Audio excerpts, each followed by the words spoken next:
Diqqat qiling, tezkor ob-havo ma'lumotlari. Assalomu alaykum hurmatli tomoshabin. O'zgidromet markazi 7-martdan 10-mart kunlariga ob-havo ma'lumotlarini e'lon qildi.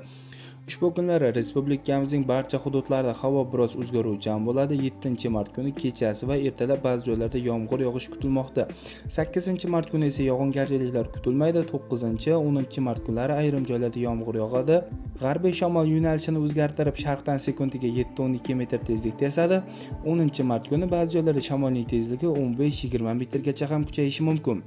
Haroratlar kechasi 7 hamda 10-mart kunlari 3-8 daraja iliq, 8-9-mart kunlari esa 5-10 daraja iliq bo'ladi.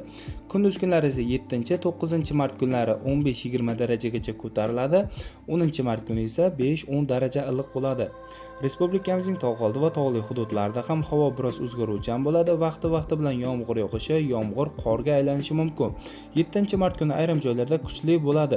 8-mart kuni esa yog'ingarchiliklar kutilmaydi. Ba'zi joylarda tuman tushib turadi. Shamol sharqdan sekundiga 7-12 metr tezlikda esadi. Ba'zi joylarda shamolning tezligi 15-20 metrgacha ham kuchayishi mumkin. Haroratlar kechasi 7-9-mart kunlari 3 daraja sovuq, 2 daraja iliq. 10-mart kuni esa 0.5 daraja sovuq bo'ladi. Kunduz kunlari esa bu holat 3-8 daraja iliq bo'lib turadi. Sizlarga yetkazmoqchi bo'lgan xabarlarim shulardan iborat edi. E'tiboringiz uchun rahmat, sog' bo'ling, salomat bo'ling.